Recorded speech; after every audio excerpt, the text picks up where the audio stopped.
por esta actividad y luego vendrá nuestra labor de difusión. Nuevamente, muchas gracias. Así.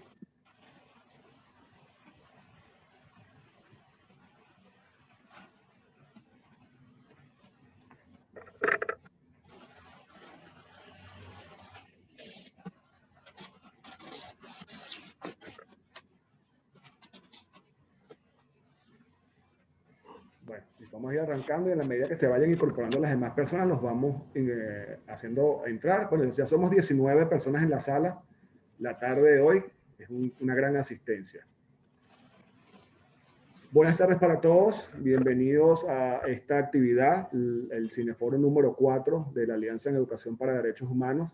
En nombre del profesor José Bernardo Guevara, Carla Ávila Morillo, Germán Lin Ríos y mi persona, que somos los coordinadores de esta actividad, les agradecemos a todos los que están presentes en la tarde de hoy, muy especialmente al director de la película, Robert Calzadilla, quien se conecta desde las Islas Canarias en España, a Karim Valecillos, que nos acompaña desde México, a Gira Yoyote, que está aquí en Caracas también, y a Rafael Uzcategui de Provea, que también nos acompaña la tarde de hoy.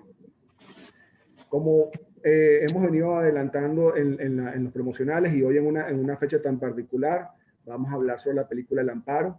Esta película que es una cinta dramática de 99 minutos de duración, que está ambientada, recrea, retrata los acontecimientos sucedidos en la población de Amparo, en el estado Apure, el 29 de octubre de 1988, donde fueron asesinados 14 pescadores por funcionarios policiales y militares, el comando específico José Antonio Páez durante el gobierno de Jaime Lucinchi, en una operación denominada Anguila 3.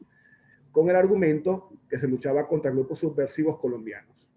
El Amparo, particularmente, retrata los momentos posteriores al hecho y lo sucedido con los dos únicos sobrevivientes, Welmer Gregorio Pinilla y José Augusto Arias, de quienes, a través de las voces de Karim y de Robert, conoceremos un poco más acerca de cómo fue esta construcción de la película, cómo llegaron a ser esta maravillosa obra de la cinematografía venezolana.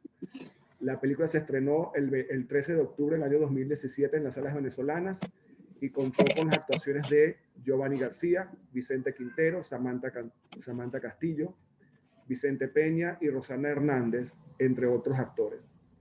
La cinta ha sido merecedora de múltiples premios, entre ellos Mejor Película y Mejor Guión en la Muestra Internacional de Cine de Sao Paulo, en Brasil, el Premio del Público en los festivales de Bogotá, Biarritz y Milán, y el premio en la categoría de Mejor Película en los festivales de Venezuela y Marsella. Para nosotros es un grandísimo placer poder tener esta actividad el día de hoy.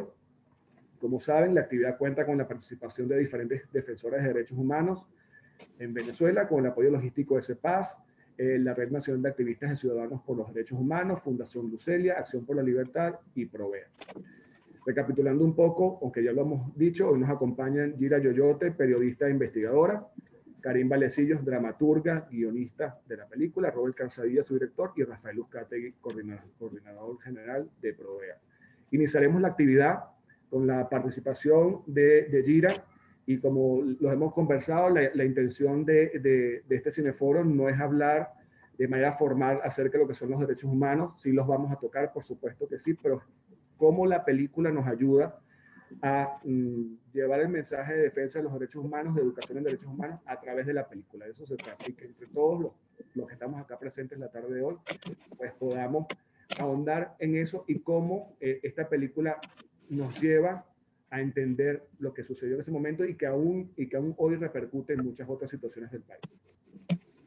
Gira Yoyote es investigadora, periodista de la Universidad Central de Venezuela, coordinadora operativa en Una Ventana a la Libertad del proyecto Jornada de Salud y Monitoreo de la Situación Médica de los Centros de Detención Preventiva ubicados en el Distrito Capital, y los estados Miranda y Vargas. Es coordinadora de comunicaciones del Centro de Estudios Políticos y de Gobierno de la Universidad Católica Andrés Bello, coordinadora de investigación web del portal Caraota Digital, ha trabajado también para NTN 24 Venezuela, CEPAS, entre otras actividades que ha realizado a lo largo de su carrera profesional. Gira, bienvenida, adelante, te escuchamos. Bienvenido a todos los que nos acompañan la tarde de hoy. Por favor, les pedimos a aquellas personas que tengan sus micrófonos apagados, al igual que sus cámaras, que no sean los panelistas. Muchas gracias, bienvenidos todos. Gracias, una vez más agradecer, bueno, darle las buenas tardes a todos los participantes, a todos los panelistas, a los representantes de la Alianza para la Educación en Derechos Humanos y a todas las organizaciones no gubernamentales como Provea y CEPAS que han hecho posible esta actividad.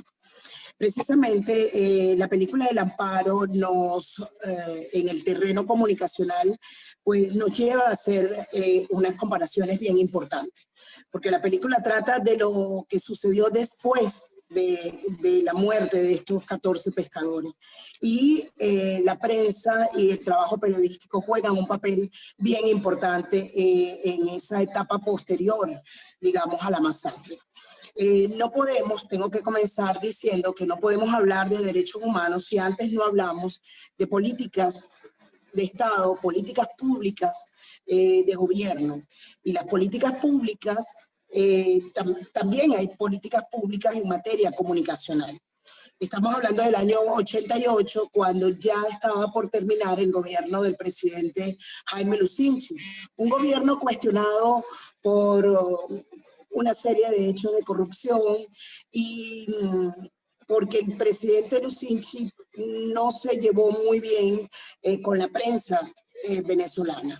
De hecho, no solamente en su gobierno, sino en toda esa etapa democrática y de gobiernos civiles se llevaron a cabo detenciones a periodistas, se abrieron juicios incluso militares a algunos periodistas. Pero tenemos que destacar que teníamos un Estado y un gobierno democrático que honraban a través de sus políticas públicas y políticas de gobierno el derecho humano a la libertad de expresión. La película El Amparo, en la película nos damos cuenta cómo los periodistas fueron llegando progresivamente al lugar de los acontecimientos, lograron entrevistar a los 2 sobrevivientes, lograron entrevistar a los familiares de las víctimas, lograron entrevistar y hacer un trabajo periodístico con los pobladores del Amparo. Eso hoy en día, por razones que creo que ya todos conocemos, no sería posible. Ayer conversaba, precisamente la localicé, ella me autorizó para decir su nombre, se llama Teresa Rincón, una periodista del Congreso de la República, que fue la que cubrió todos los viajes, se trasladó a la comisión del Congreso de la República que investigó los hechos. Hubo realmente entonces un concierto de factores que permitieron la visualización de las víctimas y que se conociera a nivel nacional e internacional los hechos. Los medios de comunicación en el primer momento se hacen eco de la versión oficial, pero de inmediato, al conocerse la existencia de 2 sobrevivientes, los medios de comunicación privados, independientes, reaccionaron ante este hecho y se activaron inmediatamente para buscar esa otra versión que podían haber ofrecido los sobrevivientes. Me contaba Teresa, que creo que es muy importante el dato, los parlamentarios, los miembros del Congreso de la República y los medios de comunicación se trasladaban al lugar en aviones Hércules pertenecientes a las Fuerzas Armadas. Hoy en día eso sería imposible. Es muy difícil acceder a las víctimas hoy en día. Es muy difícil acceder no hay fuentes de información, no hay acceso a la información. Y cuando hablo de factores, del concierto de factores, pues no solamente fueron las organizaciones no gubernamentales. Provea fue una organización no gubernamental que se estrenó prácticamente con este hecho tan lamentable. Estaba naciendo Provea y se hizo parte en la defensa de los sobrevivientes y de los pobladores, de la familia de las víctimas. Y entonces se conjugaron un montón de factores que son las organizaciones no gubernamentales, los medios de comunicación, y había instituciones, y hay que destacarlo, así como había un periodismo pujante, también habían unas instituciones independientes y autónomas, como el Congreso de la República para aquel momento, y los diputados como Walter Márquez se trasladaron a la zona y pudieron desmontar la versión oficial. Eso es importantísimo y queda totalmente demostrado en la película. Por eso es tan importante que el cine haya, digamos, apelado a todas sus herramientas, a sus poderosas herramientas de comunicación, para traer, después de 32 años, un hecho que ha sido calificado como uno de los más importantes en materia de violación de los derechos humanos. También tenemos que traer a este foro, a este intercambio de ideas, pues el papel que jugó un periodista llamado Gustavo Azócar, para aquel momento un pasante del Nacional, que él vivía en el Táchira, y los medios de comunicación movilizaron a sus periodistas, sobre todo del Táchira, porque se trata de una región limítrofe con Colombia, y Gustavo Azócar pudo prácticamente instalarse en el pueblo del Amparo y desarrollar toda una investigación que duró 3 años. Esa investigación quedó plasmada en un libro que lleva por título El Amparo, crónica de una masacre. Definitivamente esta película nos conlleva a reivindicar el periodismo de investigación, el periodismo en líneas generales. Y todo el que nos está escuchando tiene que entender que el derecho humano de la libertad de expresión también implica no solamente poder decir sin responsabilidad ulterior lo que pensamos, lo que sentimos, sino también el acceso a la información. Y en aquel momento, a pesar de que el hecho había sido cometido por funcionarios militares de alto rango, importantes funcionarios de un organismo de inteligencia como la DICIP, y algunos funcionarios de las policías regionales y del Cuerpo Técnico de Policía Judicial, pues posteriormente al hecho y de descubrirse y de darse a conocer que habían 2 sobrevivientes de esta tragedia, pues todas las instituciones del Estado abrieron sus puertas para dar a conocer la noticia de lo que realmente había sucedido. Gustavo Azócar, por ejemplo, logró entrevistar a expertos en balística que lograron determinar la trayectoria de las balas, y con ello logró comprobar que los humildes pescadores no estaban armados y que la trayectoria balística pues demostraba que habían sido el grupo de militares quienes los habían masacrado. ¿Okay? Antes de este hecho hubo otras masacres, pero no fue posible, digamos, levantar la información precisamente porque no había sobrevivido nadie. También hay que destacar el papel que jugaron las mujeres y toda la población del Amparo, una población desprovista de derechos, desprovista de instituciones del Estado, pero se puso de manifiesto el dolor y la dignidad de los pobladores del Amparo, y eso también conllevó e impulsó la investigación, tanto institucional como periodística. Al fin y al cabo, los periodistas lograron comprobar que no fue un combate, o que fue un combate simulado por miembros del CEJAC, de este comando específico, que quisieron pues sembrar la matriz de opinión de que habían asesinado a 14 guerrilleros y además colombianos, y todos ellos eran venezolanos. ¿Okay? Los medios de comunicación posterior a este hecho tuvieron un gran despliegue. Recordamos perfectamente cómo medios de comunicación como Radio Caracas llegó a realizar programas especiales durante varios años, 2, 3 años estuvieron, digamos, como decimos los periodistas, montados en la noticia, y lograron demostrar quiénes eran los responsables. Los sobrevivientes fueron traídos muchísimas veces a la ciudad capital, fueron entrevistados por los medios de comunicación, y eso demuestra que había, a pesar de las características que presentaba el gobierno de Jaime Lucinchi, que había libertad de expresión y acceso a la información. Se garantizó la cobertura, porque el solo hecho que los periodistas y los parlamentarios hayan sido trasladados al lugar en aviones de las Fuerzas Armadas comprueba que sí había libertad de expresión y acceso a la fuente periodística.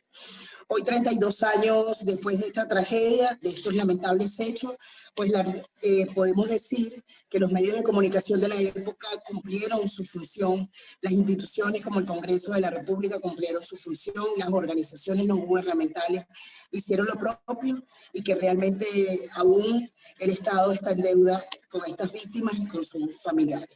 Hay, por cierto, un libro que quiero traer a este foro, que se denomina Ojos Frescos, Bien Abiertos, que editó IPIS, donde nos dan cuenta de un banco de investigaciones periodísticas hechas en Venezuela desde 1978 hasta el 2001. Cierra este libro explicándonos, por ejemplo, cómo la periodista Patricia Poleo logró en el 2001 realizar una investigación del caso Montesino. Este banco de investigaciones periodísticas demuestra que sí hubo una época y que hubo un periodismo pujante en Venezuela y que hoy en día pues esas condiciones lamentablemente no están dadas y que el Estado no honra el derecho a la libertad de expresión y el acceso a la información. Hoy en día prácticamente todas las fuentes de información están cerradas. Hacer periodismo cotidiano, diario, es de altísimo riesgo, pero hacer periodismo de opinión pues reviste un riesgo mucho mayor. Tenemos el ejemplo de los periodistas de Armando Info, que tuvieron que irse del país por una investigación relacionada a las cajas CLAP. Eso no sucedió entonces y así queda demostrado en la película de Lampard. Bueno, para cerrar mi intervención y no ser tan repetitiva y darle oportunidad a los compañeros que comparten conmigo este honorable panel, pues yo creo que tenemos un gran reto, tanto las organizaciones como los periodistas, que seguir visibilizando, seguir sensibilizando sobre la materia de los derechos humanos. Creo que el venezolano común todavía le falta muchísimo aprender sobre este delicado asunto de los derechos humanos y aunque el tema ha cobrado cierta relevancia en Venezuela, creo que todavía nos queda mucho por andar. ¿Okay? Reivindico entonces que las herramientas tan poderosas del cine se hayan puesto a favor de los derechos humanos y se estén haciendo películas en este sentido.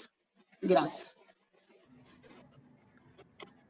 Gracias, Gira, por tu participación, por compartir tus puntos de vista, tus apreciaciones acerca de la película y sobre lo que significó periodísticamente la cobertura de este hecho y cómo esto fue retratado de alguna forma en la película. Hacia el final del Cineforo, pues y seguiremos compartiendo con preguntas acerca de este hecho y lo que iremos uniendo a partir de lo que también compartan Rafael, Robert y Karim. Karim, bienvenida, gracias por estar y acompañarnos la tarde de hoy. Sé que te ha sido un poco complicado, pero bueno, agradecidísimos que hayas podido estar con nosotros la tarde de hoy. Para quienes no conozcan a Karim, Karim es caraqueña, nació en noviembre, es licenciada en Letras de la Católica Andrés Bello, ha realizado estudios de guión cinematográfico en el Centro de Formación Profesional del Sindicato de Cine Argentino, es guionista de la primera película de Tumbarrancho Films, casa productora de El Amparo, que es ganadora de Mejor Guión y Mejor Película en la Mostra Internacional de Cine de Sao Paulo. Representó a Venezuela en la sección Horizontes Latinos del Festival de Cine San Sebastián y ganadora de 5 premios del público en festivales internacionales. Es también guionista de los largometrajes Jazmines en Lídice y El DiCaprio de Corozopando, guionista de televisión y ha trabajado en ese campo en Radio Caracas Televisión, Televen, RTI, Televisa, Telemundo y desarrolló para Sony e NTV las series Niñas Mal. Actualmente es guionista de la serie Luis Miguel. Como dramaturga, sus obras de teatro han sido realizadas en Venezuela, España, México, Estados Unidos y Argentina por destacadas agrupaciones. Ha sido ganadora del premio Chela Atencio, mención de honor en el concurso Marita King de dramaturgia, premio Fila 2007 a Mejor Guión, mención honorífica en dramaturgia del premio Marco Antonio Tetki 2012, premio Isaac Chocrón de dramaturgia en su primera edición, premio municipal de teatro José Ignacio Cabrujas, premio Abrencrit y premio Fernando Gómez como joven creadora. Karim, es un gusto para nosotros tenerte la tarde de hoy acá. Adelante, acerca de cómo fue ese proceso creativo de llevar un hecho tan importante para la historia venezolana al teatro y luego al cine. Adelante, muchas gracias. Bueno, en principio muy agradecida por esta actividad y por siempre tratar de conjurar el olvido en un país que suele perder la memoria fácilmente.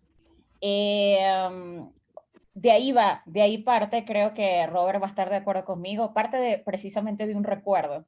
La idea de hacer el amparo comienza en el 2008, cuando Robert hace un trabajo para Provera, donde entrevista, o donde forma parte de un grupo que hace una entrevista a Volmer Pinilla y José Augusto Arias. Robert me comenta esto y los dos coincidimos en un recuerdo. Yo tenía 11 años cuando sucedió la masacre del Amparo y recuerdo cuando en medio de la transmisión de la telenovela se interrumpió la transmisión para como un especial, como un avance del Observador. Y ahí Volmer y José Augusto dan su primera declaración, o es la primera que yo veo, que yo recuerdo, ¿no? Y Robert y yo teníamos ese mismo recuerdo de esos dos hombres sencillos, humildes, asumiendo una responsabilidad inmensa. Creo que en ese momento ni entendían lo que estaba sucediendo. Y para nosotros fue, y creo que lo hablamos muchísimo, Robert y yo, cuando comenzó el proceso de hacer primero la obra de teatro, fue como un despertar al país, ¿no? Creo que todos los seres humanos en algún momento somos familia, nuestro mundo es nuestra familia, y hay un momento en que te das cuenta que eres un ser político, o sea, que perteneces a un país. Y nos dimos cuenta no solamente de que pertenecíamos a un país, sino que pertenecíamos a un país donde sucedían cosas que no podíamos explicar. Inmediatamente, prácticamente pocos meses después, viene el Caracazo y yo vi en el Valle. Es decir, fue como un despertar a algo que estaba sucediendo y que yo a mis 11 años no podía entender, pero ya de adulta creo que para mí fue como una revelación de lo que significa vivir en Venezuela, ¿no? Y de lo que significa ser venezolano políticamente hablando, ¿no? Y creo que eso fue lo que nos movió, o sea, y en ese momento no teníamos otra herramienta que el teatro, ¿no? Porque venimos de hacer teatro y decidimos hacer la obra, que se llamaba 29-10-88. Y creo que porque para nosotros era muy importante la fecha, ¿no? El recordar un momento del país. Y yo recuerdo que en ese momento yo daba clases en el Colegio San Ignacio y fueron mis alumnos a ver la obra de teatro, y en medio de la obra de teatro habían fragmentos de entrevistas a Volmer y a José Augusto. Y lo que más me impresionó fue un alumno que dijo, ¡ah! Eso pasó. O sea, pocas veces nosotros nos confrontamos con hechos y eventos que han sucedido en nuestro país y en nuestra historia, ¿no? Y recuerdo que para mis alumnos eso fue muy importante. Tenían 16 años y estaban descubriendo un país a través de ese montaje, ¿no? Y creo que de allí partió un poco todo este proceso, de ese recuerdo, de la sensación que nos dio. Y creo que eso lo quisimos transmitir en la película, esa sensación también de incertidumbre, de no saber exactamente qué está sucediendo y solo saber que hay un poder que está decidiendo tu vida, ¿no? Y años después, cuando ya teníamos las herramientas para hacerlo, decidimos hacer la película, porque además Robert, recuerdo que el día del estreno vio la obra de teatro y dijo, esto es una película, ¿no?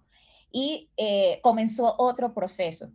Y ese proceso para nosotros fue acercarnos a los sobrevivientes, acercarnos a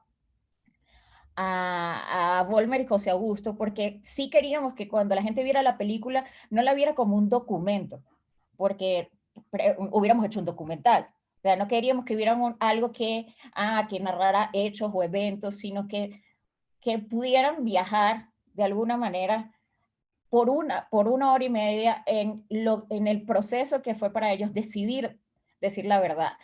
Y extrañamente, sin planificarlo, la película se transforma en la historia de esa declaración que vimos cuando éramos niños, porque es lo que cierra la película. Entonces es como si, como si inconscientemente honramos ese momento en que dos personas asumen su dignidad como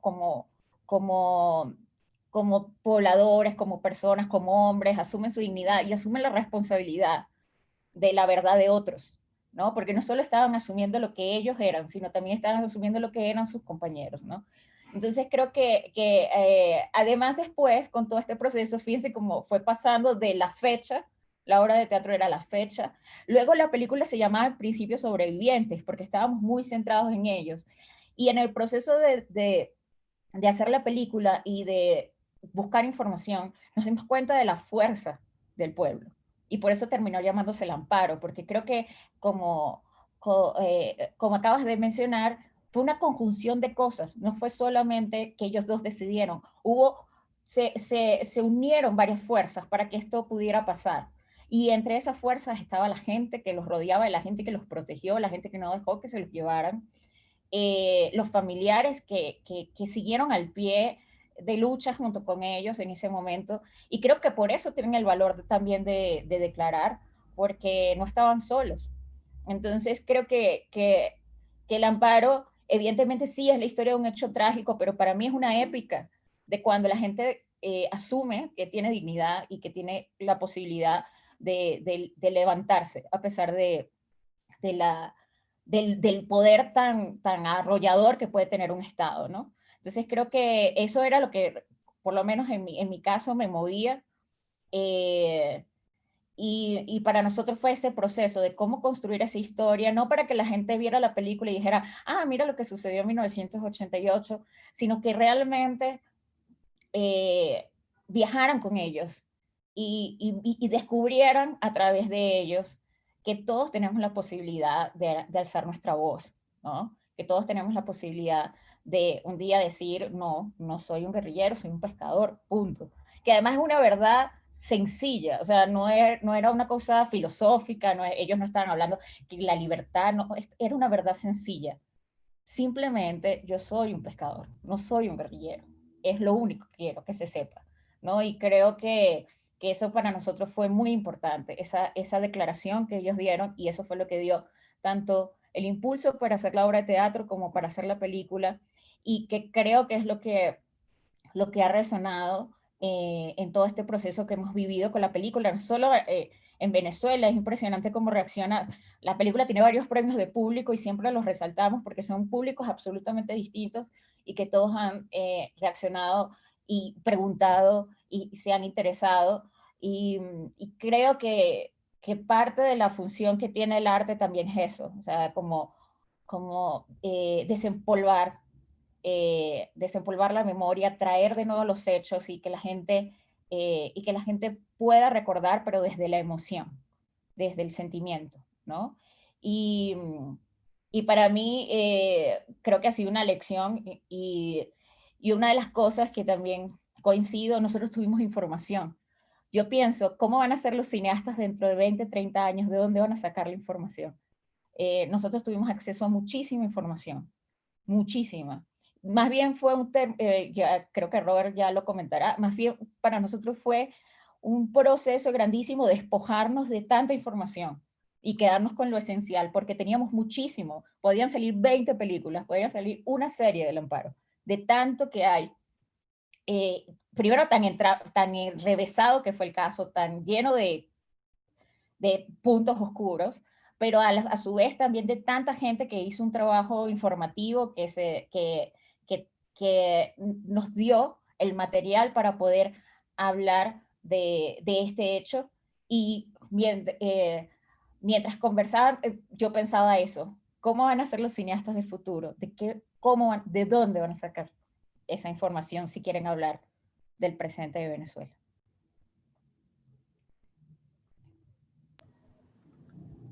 Gracias, Karim. Interesante cómo fue el abordaje de la construcción de la película.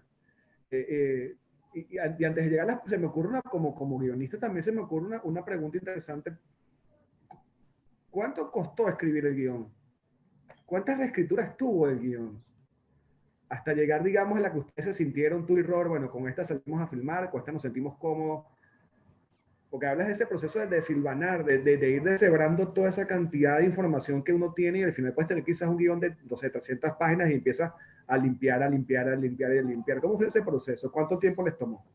Creo que tuvo muchísimas reescrituras, estuvimos como año y medio trabajando el guión y todavía el guión que se filma cambió muchísimo en el proceso, porque además, bueno, de eso hablará mucho más Robert, porque se filmó en un pueblo cercano al Amparo, porque ya el Amparo había cambiado mucho para el momento, y el pueblo del Yagual se metió en la historia también y transformó muchas cosas, o sea que hubo todo un proceso de decantación de todos estos hechos y de todos los eventos alrededor del Amparo.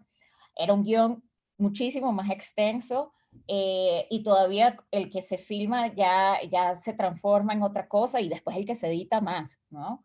Después te vas dando cuenta que a veces uno tiene la necesidad tan grande de contar cosas que pones demasiado y a veces hace falta muchísimo menos, ¿no? Y creo que fue el proceso que le tocó a Robert, ¿no? Como quedarse, lo que sí sabíamos siempre, y creo que por eso era cuál era la esencia de esa película que se quería contar, y por eso hubo la capacidad también de desprenderse de mucho, para quedarse con lo que era importante. Estupendo, Karim. Bueno, más de esto seguiremos abordando a lo largo del final del Cineforo, una vez que también Robert nos dé su punto de vista y por supuesto Rafael. Ahora nos acompaña el director de la película, Robert Calzadilla, que se formó como actor en la Escuela Superior de Artes Escénicas Juana Sujo, participó como actor también en varios grupos de la escena caraqueña, es egresado de la Escuela de Artes de la Universidad Central de Venezuela en la mención cinematografía, ha realizado talleres de guión, fotografía, montaje y producción en el laboratorio del Centro Nacional Autónomo de Cinematografía, acá en Caracas, así como un diplomado en fotografía en la Escuela Nacional de Cine.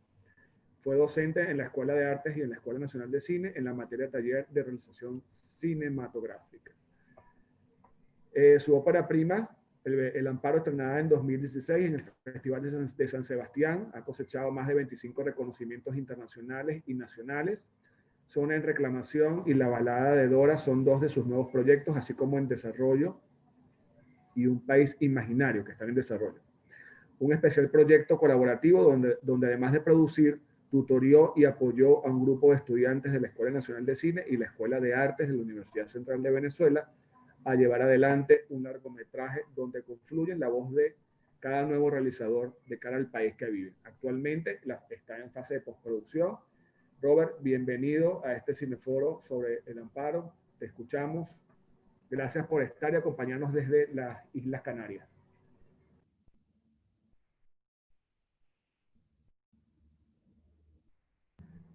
Robert, el micrófono está apagado. Disculpa, pero no se escucha.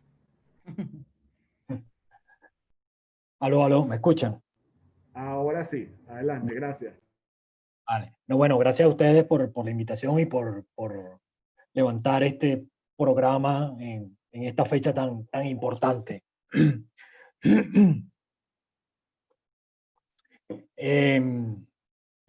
Bueno, para mí hacer el Amparo fue un hecho que definitivamente de esas cosas que te marcan de por vida, porque básicamente, bueno, pasaron como cosas que tienen que ver con lo que es ya una visión un poco más, más despojada acerca de lo que son los derechos humanos, sobre todo cómo trabajarlo desde lo que es mi área, desde el cine, ¿no? Gracias al Amparo creo que logré decantar un poco el terreno y la ruta que yo quiero seguir.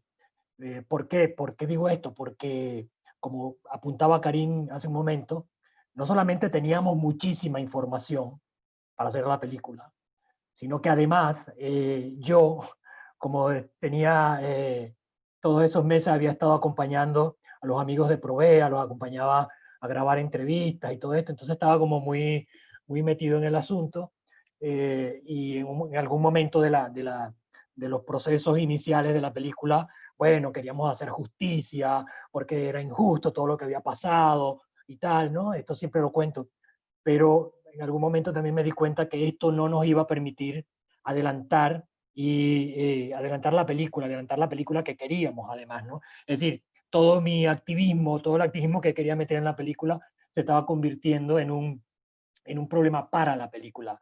Tanto es así que había momentos en que me tocaba contar la película y no contaba la película, contaba los hechos reales, ¿no? Entonces no hablaba de los personajes, sino hablaba directamente de Chumba y de Volmer, hablaba de ellos básicamente, ¿no? No contaba la película. Entonces deslastrarme, yo personalmente deslastrarme un poco de eso, ¿no? De que, bueno, ya teníamos una relación de amistad con Volmer y con Chumba y con José Augusto.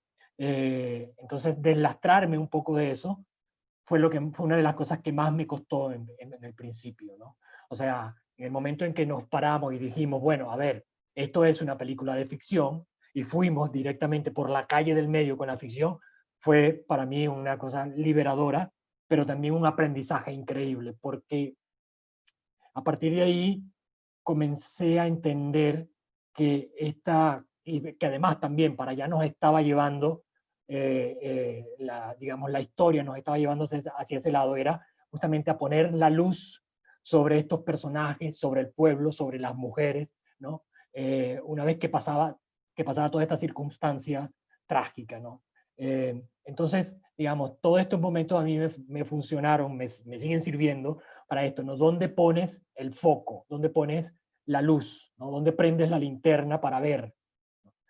Eso también te lleva de alguna manera a, digamos, no encaramelarte mucho con la épica que está alrededor de los hechos, porque justamente los personajes, en este caso los personajes de José Augusto, de Pinilla, del pueblo, para mí siempre son como el síntoma que habla ellos mismos ya, al tú verlos en su pueblo, al tú escucharlos, ya ellos hablan un poco de todo el sistema, de todo este entramado, ¿no? de desatención, de corrupción, de mezquindad que hay.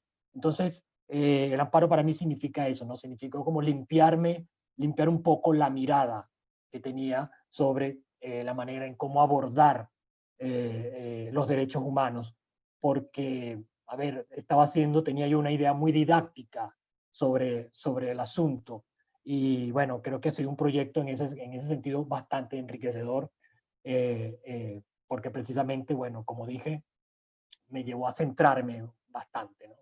Y una cosa también que decía Karim, que a mí me parece que también vale la pena ponerlo sobre la mesa, que es El Amparo no fue una película que yo creo que también se vino gestando desde que nosotros vimos, cuando éramos niños, vimos eso en la televisión. Cuando vimos esas noticias, yo creo que a partir de allí, esa película comenzó a formarse, porque creo que la película que hicimos descansa bastante en lo que son nuestras sensaciones, ella lo decía ahorita, me parece que es acertado, nuestras sensaciones de niño, nuestros recuerdos, ¿no? Yo cuando conversaba ayer decía, bueno, esos rostros que ven, esa insistencia en los rostros, en los cuerpos, eso fue lo que yo vi de niño, ¿no? Esos hombres, esas mujeres, eso fue lo que yo vi de niño en la televisión, ¿no? Entonces, de alguna manera, la película no nace con la obra de teatro, ni siquiera nace cuando aquella vez con los amigos de Provea fui al Amparo y los ayudé con una de las cámaras a hacer la entrevista. Ya esa película tenía tiempo rodando en nosotros, ¿no? De manera que también para mí, espiritualmente, también es como algo, no sé, también como muy importante, porque tenía que sacarlo, pues, ¿no?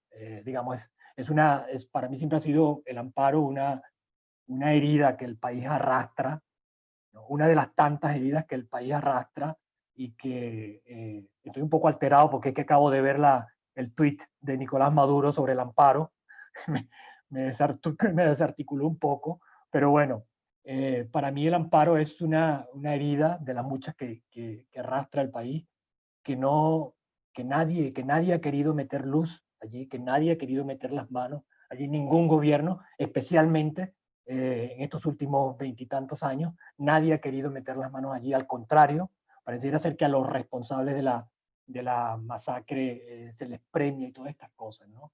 Entonces para mí, bueno, nada, yo como director y sobre todo como persona, porque el Amparo representó un viaje, sí como director, sí como artista, pero evidentemente como persona, pues ha sido una experiencia para mí incalculable, ¿no? No sé si de ahí me dejé algo en el tintero, puede ser. Robert, anoche cuando conversábamos previo al Cineforo, que estábamos, digamos, de alguna forma organizando el evento, comentabas que cuando hacías el pitch de la película para los patrocinantes que te iban a ayudar a conseguir el dinero o los fondos para hacerla, en lugar de contar la historia de la película, contabas el hecho real. ¿En qué y también comentabas que hubo un punto en que tuviste que decir, bueno, tengo que contar una película, contar un hecho, digamos, de ficción. ¿Dónde está el twist de la película? ¿O cuánto tiene de ficción la película? Si es que tiene algo de ficción lo que tenemos allí. Cuando hablamos de ficción, hablamos en la forma en la cual contaste tú y Karim la película. Sí, bueno, a ver, es curioso que nosotros nos fuimos justamente por la ficción dura y pura, tanto es así que a veces le comentábamos a Pinilla, mira, y en la película vas a tener una esposa, vas a tener una mujer y no sé qué, ¿no? Entonces, bueno, él se ponía ahí un poco emocionado y tal, pero bueno, nosotros sabemos que de pronto eso en la realidad, eso no pasó, pero tenemos que ir por aquí, ¿no? Pero curiosamente, parece ser que la película, mientras más nos metíamos en la ficción, más contaba los hechos de una manera en la que mucha gente que se ha acercado, incluso los amigos de prueba, dicen exactamente eso fue, ¿no? Lo que pasó más o menos, ¿no? Digamos, lo que es la concatenación de los hechos, ¿no? Fue así como pasó. Pero nosotros, en el momento en el que vimos, y personalmente yo vi que la película no estaba avanzando como película, fue el momento en el que, claro, tuvimos que como que llamarnos a capítulo y entrar directamente en la ficción, ya definitivamente, ¿no? Quitarnos un poco de cosas y darle cancha a la imaginación, ¿no? Yo no sé si es porque ya también habíamos leído tanto, habíamos visto tantas entrevistas y tal, que lo teníamos también como incorporado y de alguna manera la imaginación, pues nada, encontró su cauce un poco, se mezcló un poco con lo que ya teníamos incorporado y se contó la historia. Pero, digamos, el momento en el que yo, porque creo que el del problema era yo, más que nadie, fue en el momento que me di cuenta que la película no estaba avanzando, que no había película, pero porque yo no la estaba contando, ¿no? En ese momento fue que decidí quitarme el traje de activista y meterme en el traje de artista, meterme en el traje de director. Hay una cosa que también rescato, hay un elemento que rescato mucho lo que comentaba Karim en su punto, que te lo comento a ti, lo vamos a tomar luego también con Karim hacia el final. Es el hecho de contar la historia desde la emoción, que creo que eso también es muy interesante, porque quizás yo me puedo poner muy racional contando la historia y no logro el mismo efecto que tiene la película, que es que todo el mundo, sepas o no del evento, conozcas o no del hecho, porque mucha gente quizás no lo conoce, sobre todo las nuevas generaciones, se conecten emocionalmente con la película y vivan lo que viven estos personajes luego de lo sucedido. ¿Cuán interesante y cuán complicado fue eso para ustedes como creadores de la película, Robert? Y luego lo comentamos también con Karim. A ver,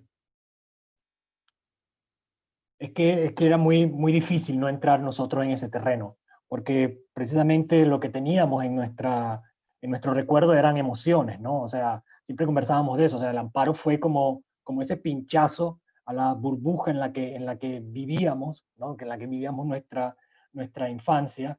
Y también pasa que cuando yo vi por primera vez, a los 13 años, yo vi a Volmer y a José Augusto y los vi por primera vez en televisión, para mí eso fue una cosa que me impactó mucho, ¿no? Yo no veía mucha televisión, pero, a ver, estábamos como acostumbrados a ver otro tipo de personas en la televisión, ¿no?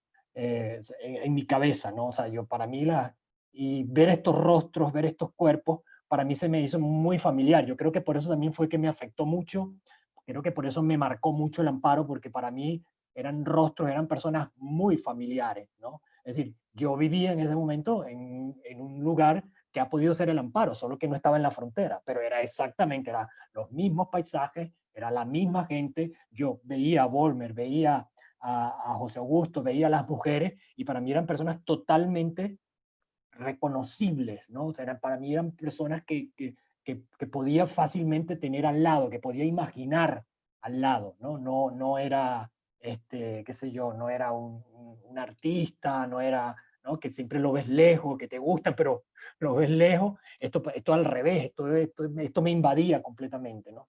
Entonces, sobre esas emociones fue, en mi caso, sobre las que cabalgaba yo, ¿no? Mientras hacía y pensaba la película. Que como dices tú, bueno, de pronto tú te pones a pensar la cabeza fría y la haces de manera bastante intelectual y la película no va a funcionar, ¿no? Y es una película que ve cualquier persona conozca o no conozca, como lo acabas de decir, y a la persona le pasa algo con la película, ¿no? Eh, yo creo que nosotros con la emoción entramos, digamos, la arrastramos también, ¿no? La arrastramos, o sea, creo que es algo que ya también teníamos muy incorporados también. Gracias, Robert. Por favor, Natalia Maris, si es tan amable y puede apagar su micrófono porque hay sonido de fondo. Estoy intentando apagarlo por aquí. Creo que ya lo logré yo apagar por acá. Karim, esa misma pregunta para ti, el tema de la emoción, porque pudimos habernos ido eso, hacia lo racional, hacia lo investigativo de la película y rescato eso de la película, porque muchas veces creemos que hacer una película emocional es lo contrario cuando creo yo que es lo que se debe hacer para conectar con el público, y creo que es el artífice que ha hecho que esta película también sea tan valiosa y, como tú comentabas, haya hecho que tenga tantos premios del público tan diversos, ¿no? Que la gente puede emocionarse porque la emoción es universal, es así. Sí, ahí, bueno, Robert tiene como una anécdota muy interesante que cuando se estrenó en Washington, en el momento no le estoy haciendo spoiler a nadie, pues se supone que todos debieron haber visto la película, en el momento en que ellos deciden no firmar, la gente aplaudió en el cine y Robert y el productor dijeron, ¡ah! Porque inmediatamente lo estabas viendo como un hecho de ficción, o sea, estabas viendo, como dicen las señoras, te metiste en la historia, estabas metido en la historia y por eso aplaudiste en el momento en que ellos deciden no firmar el documento, ¿no? Y precisamente, un poco volviendo a lo de cuánta ficción o no hay, también eso tiene que ver con la decisión de irte por el viaje emocional de los personajes. Y creo que la decisión fundamental fue quedarnos con ellos. O sea, en algún momento teníamos tantas cosas que contar sobre el Amparo, o sea, porque era tan enrevesado todo lo que sucedió alrededor. Y hay mucha gente que te reclama, o sea, como, ¿por qué no sale fulanito de tal? ¿Por qué no sale Lucinchi? ¿Por qué no sale no sé quiéncito? Y es que ellos no los estaban viendo, ellos estaban allí solos, prácticamente encerrados, sin saber qué era lo que estaba sucediendo y contra qué monstruos se estaban enfrentando, ¿no? Y creo que esa fue la decisión más importante, quedarnos con ellos dos como columna vertebral de la historia, y que todo lo que sucediera y que todo lo que viéramos los impactara directamente a ellos, las mujeres, el pueblo, y allí evidentemente sí entra la mano de la ficción. A lo mejor si tú te pones a hacer digamos, un organigrama exacto de cómo sucedieron los hechos, por ahí la película pasa mucho más rápido que cómo sucedió en la realidad. O la visita de tal personaje no fue ese día, sino 3 días después, o aquel no llegó no sé, aquel no llegó a pie, sino que llegó en helicóptero, pero eso no importa, o sea, para nosotros no nos importaba ser fiel a los eventos, sino ser fiel a la emoción que produjo el evento, o sea, a lo que impactaba en ellos, ¿no? Y evidentemente cuando tú hablas con ellos también su memoria es fragmentada. Esa es una de las razones por las que no está la masacre, que es algo que también la gente a veces le llama la atención. ¿Por qué no aparece la masacre? Porque claro, hubiera sido un momento cinematográfico así de tipo película norteamericana de Vietnam, pero ellos no la vieron prácticamente, porque ellos se lanzaron el agua. Ellos no saben, o sea, ellos, era como reconstruir algo que ni siquiera ellos vivieron. Ellos vivían prácticamente en la incertidumbre en esos primeros momentos, y creo que esa decisión de acompañarlos a ellos nos dio fuerza para tomar otras decisiones importantes, como precisamente que no aparezca la masacre o que no aparezcan ciertos personajes dentro de la historia, porque lo que necesitamos, donde un solo militar representa a todos los militares y no tienes que verlos a todos. Y creo que eso fue importante.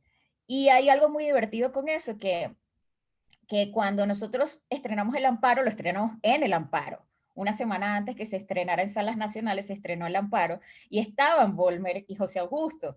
Y alguien creo que fue de Radio Fe de Alegría, le preguntó que cuánto de verdad había en la película, y él dijo que como un 80%. y para nosotros era interesante porque probablemente hay menos, pero creo que hay algo de ese viaje emocional que hace que todo eso se acople a los hechos, y que no importe tanto la verdad, ¿no? Que no importe tanto es contradictorio, porque tú puedes decir, bueno, pero estás tratando de denunciar algo y deberías ser lo más fiel a los eventos. Y digo, pero para que tú entiendas, o para que tú te metas con nosotros en la emoción que nosotros nos hizo sentir El Amparo, no necesitas hechos, necesitas a dos hombres viviendo lo que están viviendo. Y por eso reacciona la gente en distintos lugares del mundo, porque todos alguna vez hemos sentido vulnerada nuestra dignidad, y todos alguna vez hemos sentido miedo, todos alguna vez hemos sentido hemos estado a merced de la incertidumbre. Y creo que todos nos podemos poner en el lugar de Volmer y de José Augusto. Entonces creo que eso fue como la decisión, quedarnos con ellos dos. Gracias, Karim. Creo que estos aportes son muy valiosos. Ahora el turno para Rafael, que nos acompaña también la tarde de hoy. Rafael es sociólogo de la Universidad Central de Venezuela, defensor de derechos humanos. Desde el año 2015 es coordinador general de la ONG Programa Venezolano de Educación, Acción en Derechos Humanos, PROVEA. Es editor independiente, es autor de los libros Corazón de Tinta y Venezuela, la Revolución como Espectáculo, una crítica anarquista del gobierno bolivariano, y compilador de 2017, Año de Protesta en Rebelión, y Educación Anterior, una historia incompleta del punk venezolano. Es columnista de los medios Tal Cual y La Silla Vacía, y justamente cuando sucede el hecho de PROVEA, el hecho del Amparo, PROVEA estaba naciendo en ese momento. Rafael, cuéntanos ahora tu experiencia, tu viaje a través de lo que es el Amparo en conjunto con la película. Hola Ricardo, bueno, muy buenas tardes y saludos a todos mis colegas que me han antecedido, y por supuesto saludos a todas las personas que nos acompañan en la tarde de hoy, ¿no? Sí, la verdad es que esto es una película magnífica, además que tiene un ritmo y una textura que habla muy bien de las posibilidades del cine y del propio cine venezolano, que además nos da como una excusa o una oportunidad para hablar de la Venezuela que fuimos y la Venezuela que somos ahora y la Venezuela que podemos ser, ¿no? Un poco como lo hablábamos en nuestro preludio del día de ayer. Los hechos del Amparo fueron una campanada sobre la crisis venezolana, porque cuando suceden los hechos del Amparo a finales de octubre del 88, se generó una cantidad importante de manifestaciones en las universidades y liceos públicos del país durante los meses de noviembre y diciembre. Incluso, bueno, algunos estudiantes fueron asesinados, hubo detenciones, y de alguna manera eso fue el clima previo que se dio en nuestro país ante los hechos del Caracazo, ¿no? Carlos Andrés Pérez gana para un segundo periodo presidencial. Había expectativas o deseos de volver a vivir la Venezuela saudita que se experimentó durante su primera gestión. Y lo que hubo fue un intento de modificar las reglas de juego económicas, que tuvo un impacto importante en las condiciones de vida de la población, y bueno, generaron todos los hechos del 27 de febrero, ¿no? Y desde el Caracazo, que en algunos momentos es que para nosotros es el episodio que genera un antes y un después en la historia contemporánea venezolana, y que además es un momento en el cual aparecen las organizaciones de derechos humanos como Provea, ¿no? Entonces, sí, hablar de la masacre del Amparo, entonces hablar de una parte de nuestra historia como organización. Siempre hemos tenido este dilema, que es que somos una organización que tiene énfasis en los derechos económicos, sociales y culturales. Sin embargo, cuando asumimos casos de derechos civiles y políticos, como el caso de la masacre del Amparo, son casos que, bueno, que tienen mucha más notoriedad, ¿no? Y este fue un caso que Provea asume cuando recién había formalizado. Provea se formalizó como asociación civil el 15 de octubre del año 88, y bueno, 2 semanas después ocurren estos hechos que generaron conmoción, y que bueno, por el contexto en el que ocurren, por la versión oficial, por la propia reacción del pueblo, que está muy bien reflejada en la película, bueno, Provea decide sumarse a otras organizaciones que en ese momento asumieron la denuncia y la defensa de los sobrevivientes y de los familiares de las víctimas, ¿no? Esto, entonces, bueno, nosotros tenemos, por supuesto, una visión muy activista como defensores de derechos humanos dentro de Provea del caso. Hemos hecho muchísimas cosas en estas 3 décadas para intentar que el caso no se olvide, que avance en la justicia venezolana. Hay que recordar que fue la Corte Interamericana de Derechos Humanos la que decide que el Estado venezolano era responsable, que las personas que habían sido asesinadas efectivamente eran pescadores y no guerrilleros, como decía la versión oficial. El Estado venezolano asumió esa sentencia en contra, pero solamente avanzó en la indemnización de los familiares y de los 2 sobrevivientes, dejando todavía pendiente hasta el día de hoy una de las partes medulares de esa sentencia, que es la investigación y el juicio contra las personas responsables, los autores materiales e intelectuales, ¿no? Hay que decir que, bueno, que en los últimos años, a pesar de que eso estuvo presente en la masacre del Amparo y estos hechos similares en el Caracazo, en la retórica oficial, bueno, nunca hubo una real voluntad para avanzar en el caso. Y de hecho nosotros durante varios años incluso organizamos en algún momento una protesta con Walmer Pinilla y con José Francisco Arias frente a la Fiscalía acá en Caracas, para pedirle al Ministerio Público que realizara una visita a la zona, que se reuniera con los familiares y con los 2 sobrevivientes. Y bueno, en ese momento, bueno, Luis Ortega Díaz nos dio largas, nunca respondió afirmativamente a esta petición. Y básicamente seguimos arrastrando esa deuda con el pueblo, que sigue estando en unas condiciones, bueno, de muchas necesidades. Hoy bajo una situación de presencia de grupos irregulares armados en la zona, y fue algo que además a nosotros nos ha limitado de alguna manera este trabajo dentro del propio pueblo del Amparo, porque hay que recordar que cuando nosotros fuimos hacer un documental, cuando se cumplieron 20 años, que fuimos con Robert y que fuimos con Rodolfo Rico, otro compañero, para hacer este documental, bueno, tuvimos que pedir permiso, literalmente, al ELN para poder llegarnos al Caño de la Colorada y filmar allí, ¿no? Entonces, bueno, pues una situación que se continúa arrastrando, y yo creo que lo interesante a lo que da pie este tipo de producciones cinematográficas es para hablar sobre la necesidad, la importancia, como se ha dicho, como lo han dicho las otras personas que me precedieron, de la memoria, de la construcción de la memoria. Por supuesto que para nosotros como organización de derechos humanos lo vamos a hacer desde una perspectiva de las víctimas, de los hechos que ocurrieron, que generaron graves y sistemáticas violaciones a los derechos humanos. Pero precisamente en este momento de la historia de nuestro país, el trabajo de la reconstrucción de lo que fuimos, de la reconstrucción de la memoria, es un desafío para cualquier proceso de transición que nos imaginemos de nuevo a la democracia. Porque hoy los archivos físicos en nuestro país están en peligro, porque se están deteriorando, se están perdiendo, porque no tienen el mantenimiento adecuado, porque tenemos un rezago importante en todo el proceso de digitalización de los archivos físicos para llevarlos a repositorios digitales que sean de libre acceso. Pero además el contar lo que pasó, el testimonio oral, hoy también se ve interrumpido por la crisis migratoria. Entonces, todos estos elementos sumados a ese proceso de sustitución de la historia que hizo el proyecto bolivariano, de manera torpe, pero bueno, hicieron algunas iniciativas que hoy han desdibujado esa identidad de lo que somos los venezolanos. Bueno, pues son parte de este daño antropológico que hemos venido trabajando y denunciando, pensando, de estas diferentes dimensiones del daño que hemos experimentado los venezolanos en los últimos años, ¿no? Entonces yo creo que desde la cultura es muchísimo lo que se puede hacer para la reconstrucción de la memoria de lo que fuimos. Conversando el otro día con Margarita López Maya, hablábamos que la memoria deportiva de las gestas, de los atletas que habían logrado importantes reconocimientos a nivel internacional, era parte de esa memoria que generaba consensos, ¿no?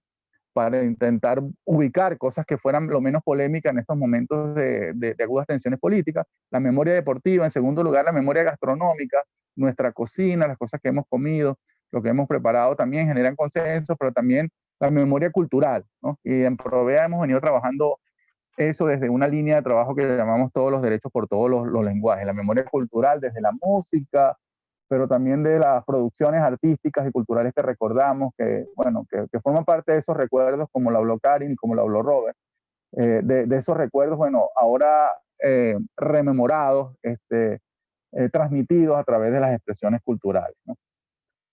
Entonces, un segundo comentario tiene que ver con la importancia. Yo creo que la película nos recuerda la importancia de los organismos internacionales de protección a los derechos humanos.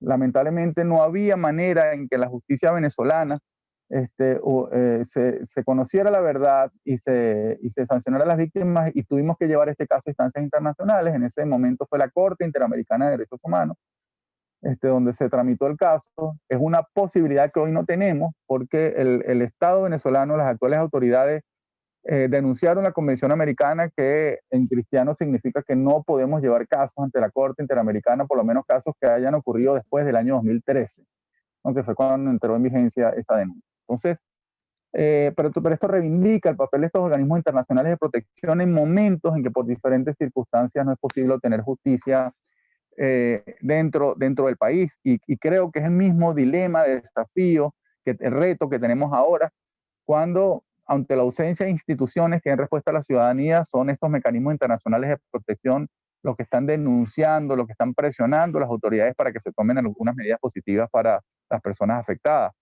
En el caso, ahora tenemos desde la Comisión Interamericana hasta la OIT, la Corte Penal Internacional, el Alto Comisionado de Naciones Unidas para los Derechos Humanos, y finalmente esta misión independiente de determinación de hechos que hace algunas semanas atrás reveló este informe que habla sobre crímenes contra la humanidad ocurridos en nuestro país y da nombres y apellidos de responsabilidades concretas.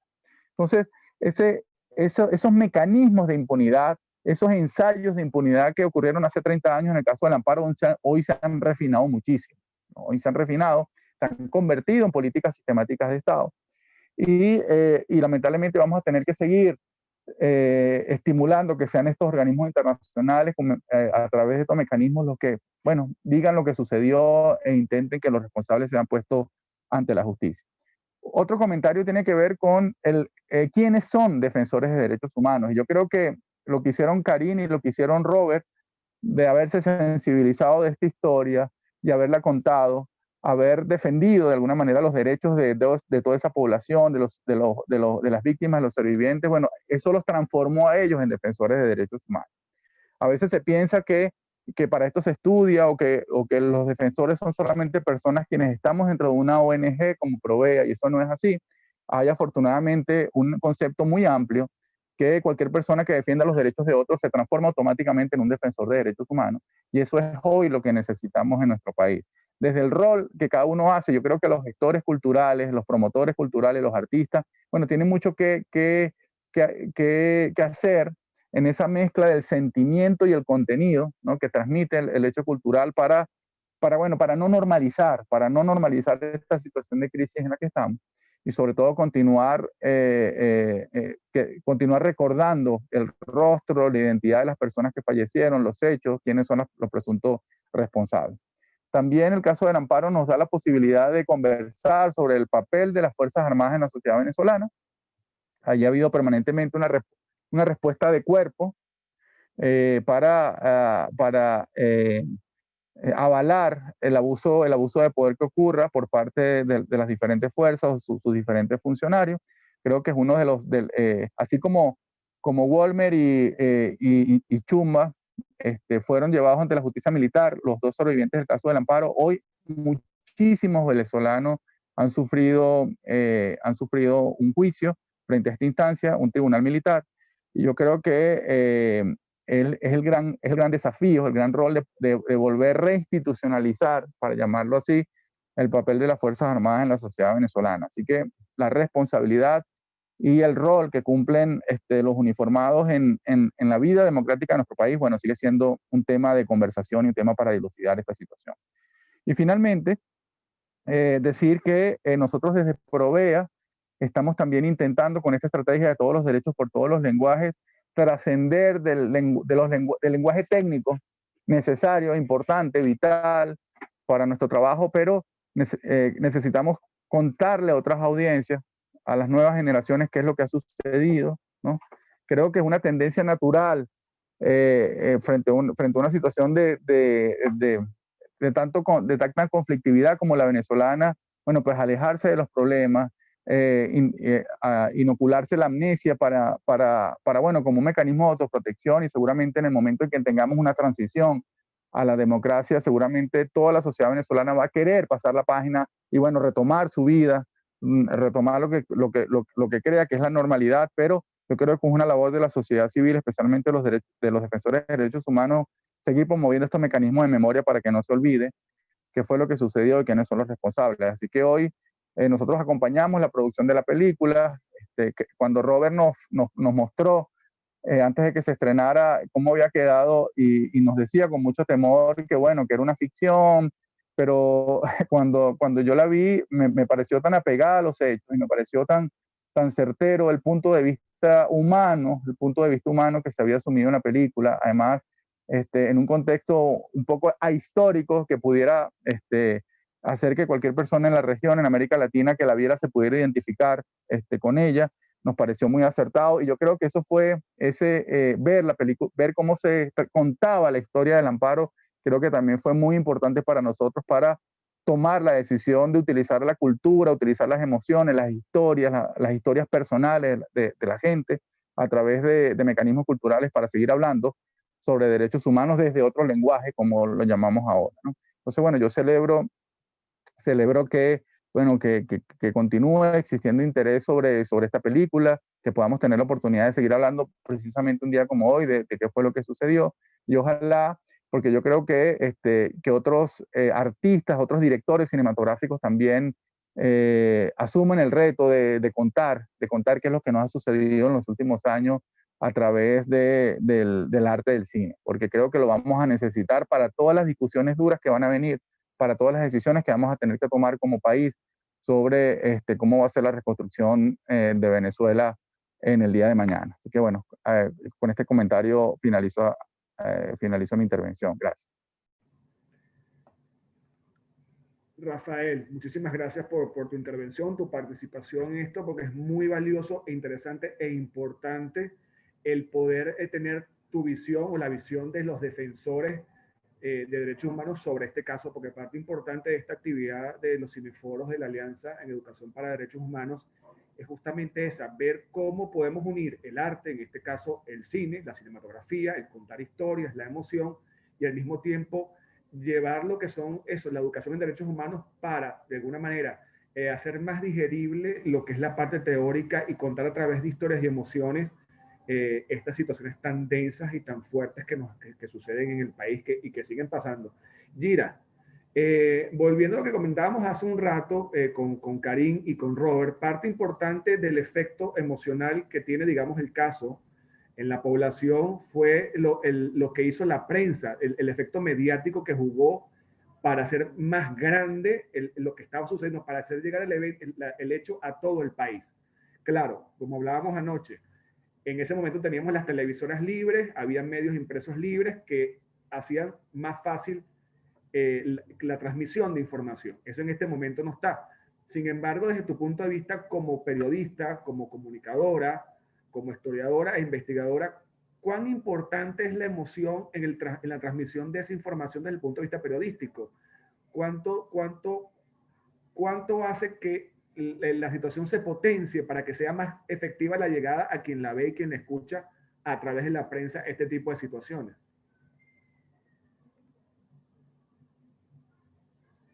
Tienes el micrófono apagado. Gira, el micrófono está apagado. Que tu micrófono, Gira, está apagado.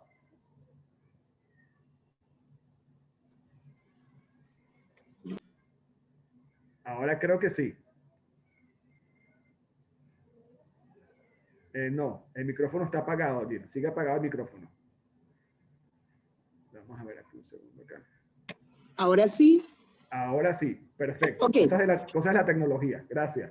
Sí, fíjate, me llama la atención el testimonio, las palabras que acaban de pronunciar Karim y Robert, porque ellos siendo niños conocieron de los hechos a través de los medios de comunicación, específicamente la televisión, y aquellas imágenes le quedaron grabadas, pero había una televisión que podía reflejar esos hechos y que no fue un solo día, fue una información que se transmitió sistemática y progresivamente, que se mantuvo durante varios años.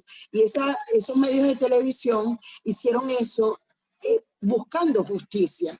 Y han pasado 32 años y la justicia no ha llegado por parte del Estado. Pero los medios de comunicación, repito,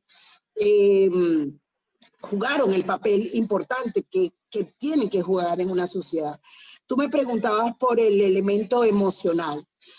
A ver, los periodistas somos, primero que nada, seres humanos. Somos madres, somos padres, somos esposas, somos hermanas, estudiantes, etc. Pero cuando tenemos frente a sí hechos como estos, pues tenemos que sacar fuerza de voluntad. Yo no tengo otra manera que cómo describirlo. Fuerza de voluntad y mucha ética. Yo no creo en la objetividad, pero sí creo en la ética. Y por más emoción que sintamos, esa emoción nos tiene que llevar a seguir adelante, a denunciar, a buscar, a hurgar sobre el hecho, a buscar la versión más cerca de la verdad. Hace poco, y digo hace poco fue en el 2018, creo que después de tanto tiempo de ejercicio profesional me correspondió entrevistar, por ejemplo, a la mamá de Juan Requesén, unos 3 días después de que todos conocimos los videos tan dramáticos que llegamos a ver. Y fue muy difícil para mí preguntarle a la señora, ¿usted vio el video? Fue muy difícil, pero tenía que preguntárselo. Y yo decía, ¿será que le estoy faltando el respeto? O sea, yo no quería que ella entendiera, que se entendiera que quedara como un sadismo. Pero era muy importante buscar la versión de la mamá de Requesén en ese momento. Ella dijo que sí, que el primero lo vio. El primero es el video donde él relata que como que si participó en el hecho o que tuvo algo que ver con ese hecho. Y el segundo, donde Requesén da vuelta en un baño, y me ahorro la demás descripción, ella dijo que no pudo verlo y que ella iba a esperar tenerlo de nuevo en la casa para verlo junto con él.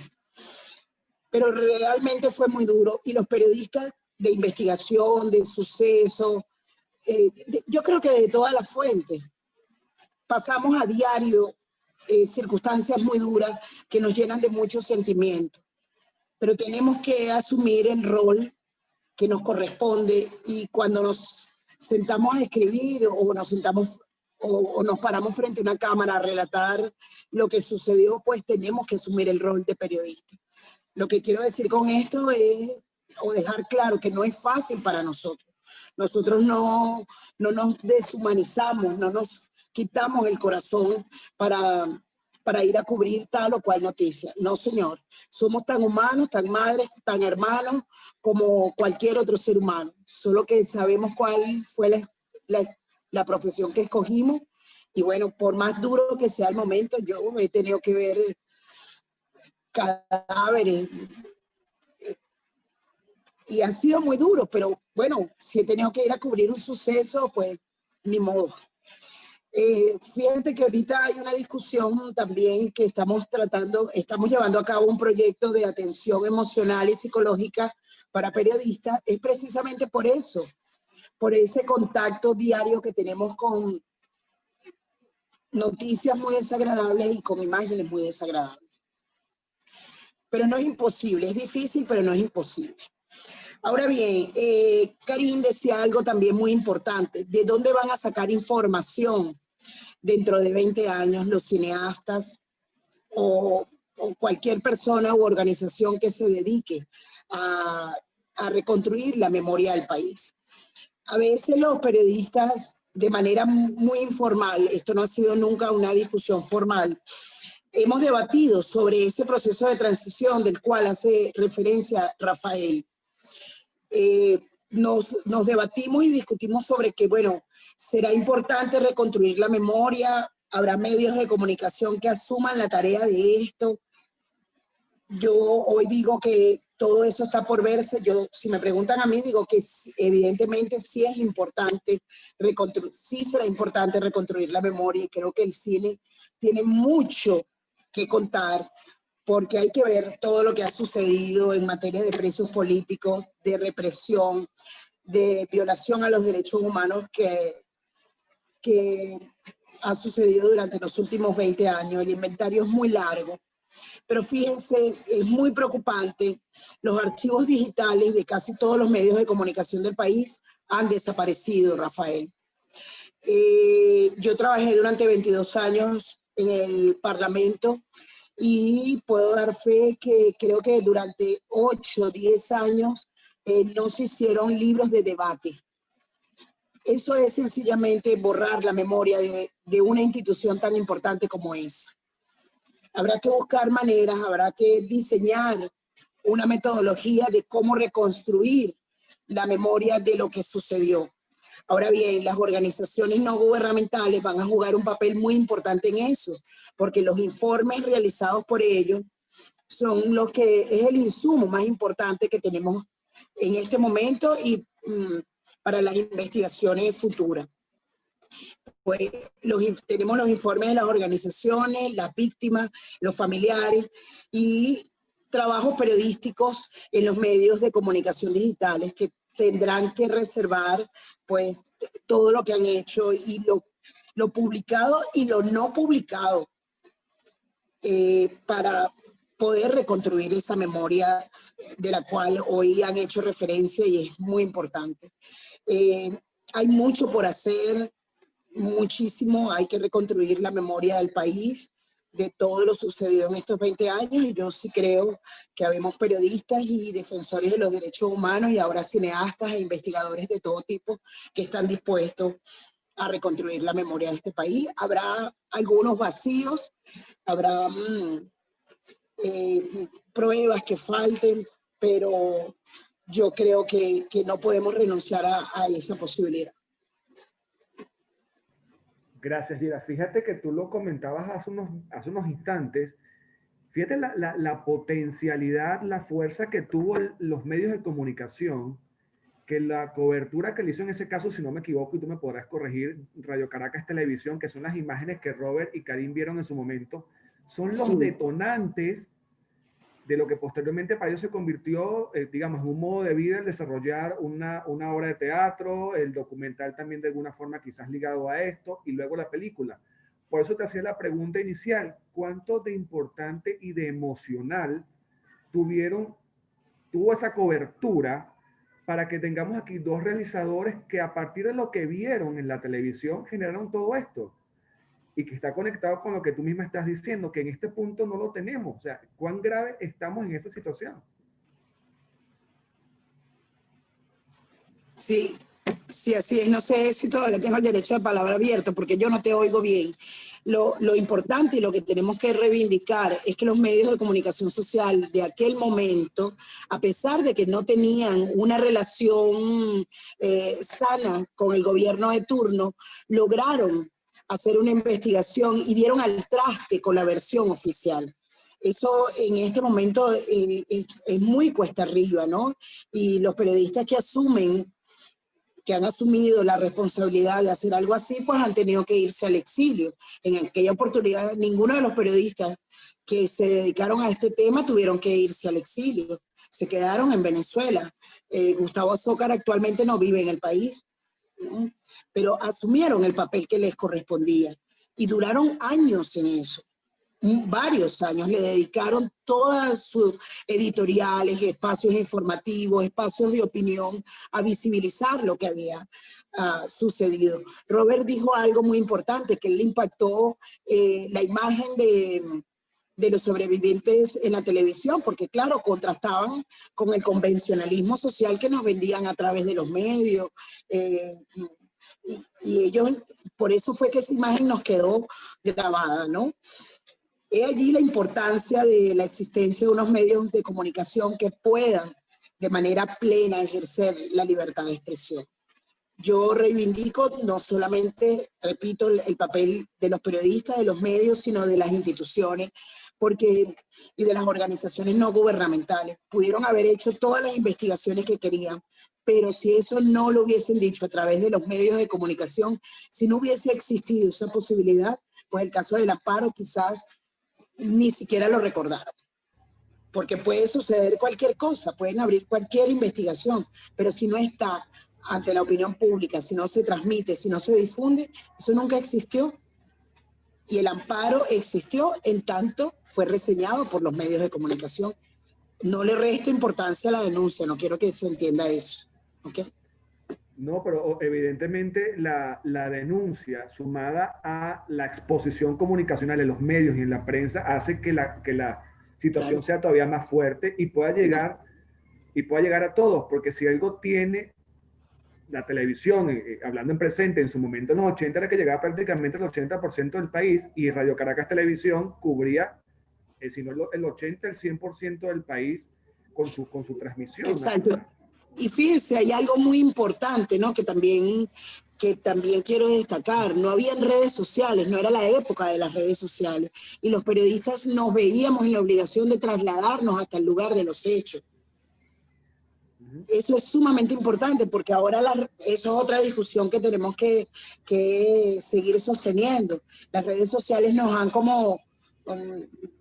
han minimizado el trabajo de investigación. No nos trasladamos hasta los lugares de los acontecimientos, nos conformamos con un mensaje por WhatsApp. Eso facilita hasta dónde eso es bueno o es malo para el periodismo de investigación. Yo lo que creo es que son herramientas de comunicación muy importantes que permiten la inmediatez, pero eso no debe minimizar ni restarle importancia al periodismo de información, al periodismo de investigación. Cuando tengamos la oportunidad de trasladarnos a los lugares donde sucedieron hechos como estos o cualquier otra investigación que tengamos que hacer, lo que pasa es que no hay ni siquiera posibilidades de trasladarse. O sea, ahorita tenemos que tomar en cuenta el tema del transporte, de la seguridad. Eso que ustedes decían hace unos momentos, que ahora hay muchísimas zonas del país, fundamentalmente aquellas que están muy cerca de la frontera con Colombia, tomadas por irregulares. Hay que ver entonces cuántas dificultades ahora tenemos que enfrentar para poder hacer un trabajo de investigación. Es muy grave lo que decía, o me quedé impactada cuando Rafael dijo que prácticamente tuvimos que pedirle permiso a los irregulares del ELN, ¿no? Entonces, ahí uno va descartando las dificultades que se le presentan al periodismo de investigación. Gracias, Gira. Estupendo, porque justamente creo que el amparo está de alguna forma casada con el efecto comunicacional y con lo que los medios hicieron para poder llevar adelante la cobertura del hecho y bueno, que se conociera por todos. Volviendo a Karim y a Robert y al hecho de la película, por aquí tenemos una pregunta de Carolina Espada, para ahondar un poco más lo que ustedes comentaban en sus intervenciones de cómo fue esa primera proyección en el pueblo.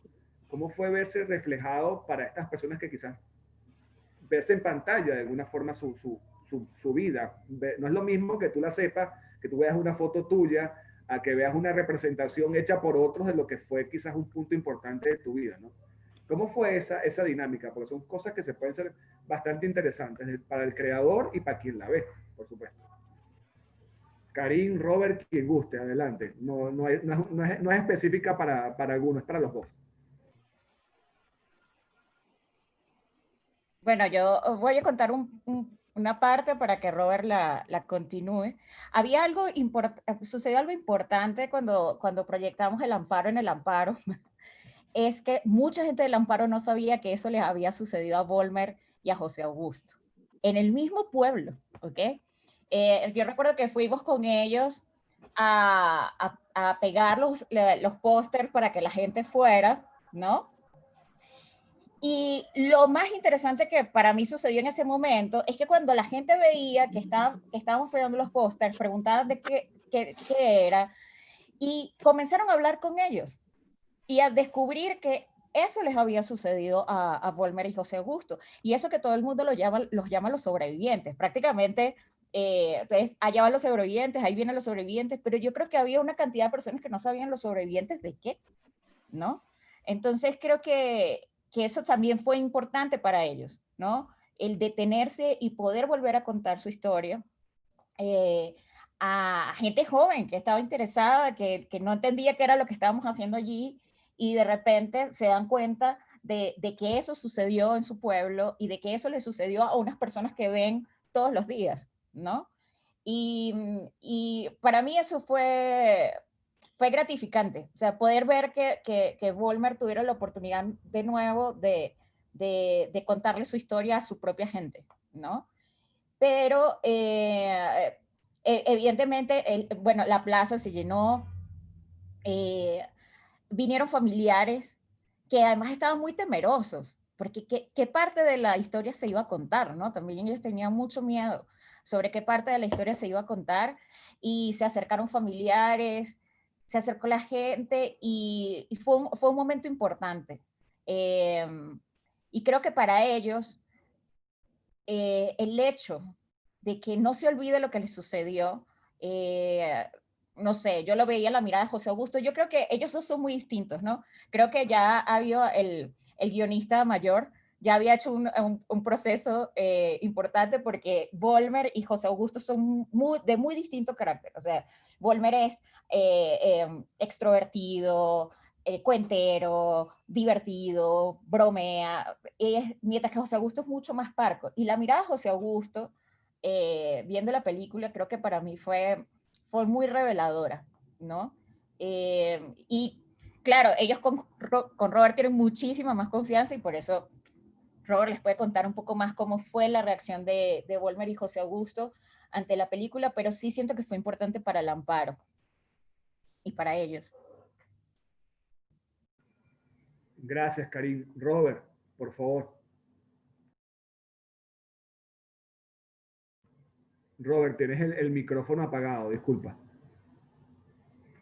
Hola. Ahora sí, adelante, Sí, gracias.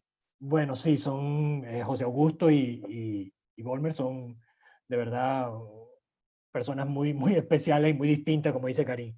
Cuando le planteamos la idea a Volmer, me acuerdo, bueno, a Volmer y a José Augusto, pero quien respondió fue Volmer, de hacer la película, nos dio una gran lección. Nos dijo, bueno, idea la tiene cualquiera, ¿no?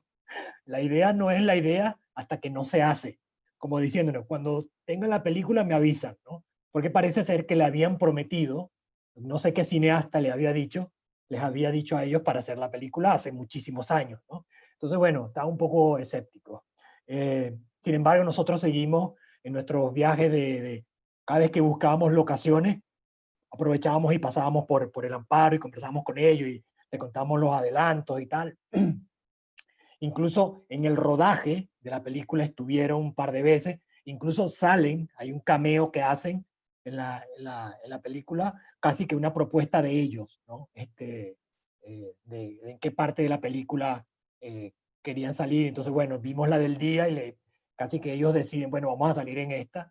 Y es muy curioso porque eligieron la escena donde los pescadores se montan en la lancha, pero los personajes de ellos no se montan, ¿no? Entonces siempre, digamos, su relación con la película siempre fue muy directa, fue como muy franca y muy, digamos, muy viva también, ¿no? cuando proyectamos la película en el Amparo, pues bueno, yo estaba súper nervioso también, no tanto por ellos, ¿no? Pero estaba como súper nervioso porque, bueno, estaban como los familiares de las víctimas, había como mucha gente y tal. Y me acuerdo que pusimos 2 sillas, una para José Augusto, en primera fila, José Augusto y Volmer. Y cuando me di cuenta, ellos que, como dice Karim, son muy distintos, y no hablan entre ellos mucho, ¿no? Tampoco. Se dicen como que lo necesario. Pero ese día tenían una botella de ron que se pasaban escondidos. Cada 5 minutos pasaba de una mano a la otra, de una mano a la otra. Creo que también estaban un poco emocionados, nerviosos, no sé. Y la otra cosa es que cuando termina la película, pues bueno, sobre todo Volmer, estaba súper emocionado, la gente, había incluso familiares de Volmer, yernos, eh, no sé, sí, yernos, nietos, que tampoco sabían, o sea, digamos, su propia familia, tampoco había gente dentro de su propia familia que no conocía la historia. Entonces, era verlos a ellos, incluso a José Augusto, que como dice Karim, suele ser muy parco de palabras, a ellos dos, entonces contando la relación de la película, esto sí pasó, esto fue más o menos así, esto no sé qué y tal. Bueno, fue un momento muy bonito. Además también para nosotros fue un momento como muy importante porque nosotros, la película se ganó un poco de premio, tuvimos la oportunidad de viajar, de que se viera en muchos lugares, pero la emoción de nosotros de verle la cara a José Augusto, a Volmer, a los habitantes del pueblo frente a la pantalla, yo creo que para mí eso no tiene precio, ¿no? Igual que también luego fuimos al pueblo donde filmamos la película. Para mí creo que son 2 experiencias que me guardo en el corazón porque creo que ahí entiendes un poco y dices, bueno, para esto hemos dado toda esta vuelta con la película para estar aquí con ellos, ¿no? Viendo su historia, en el caso de la gente del Jaguar, que es donde filmamos, viéndose ellos y viendo su pueblo también, ¿no? Que también es como otra relación súper interesante e importante dentro de la película, ¿no?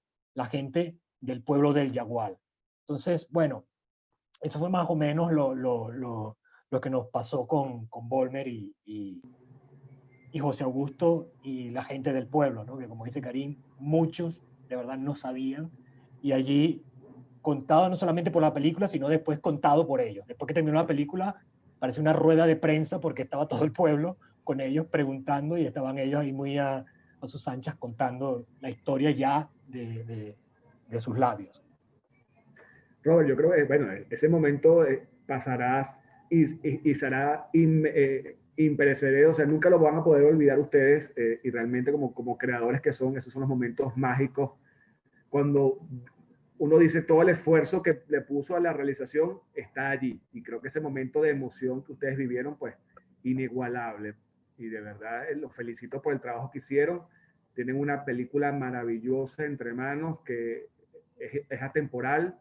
Creo que pasará el tiempo y la seguiremos revisitando porque tiene una magia increíble, desde cómo la está contada, a cómo está escrita, los diálogos, las actuaciones. Creo que todo fue una conjunción de absolutamente cosas maravillosas.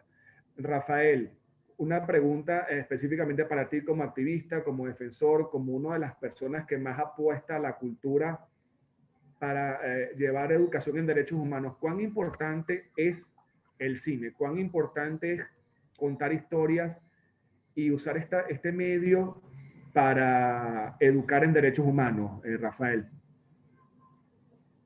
Espero que esté por allí. ¿O se desconectó?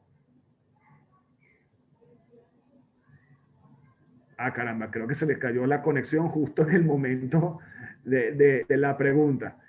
Pero bueno, esperemos si se pueda conectar para que nos pueda ayudar en eso.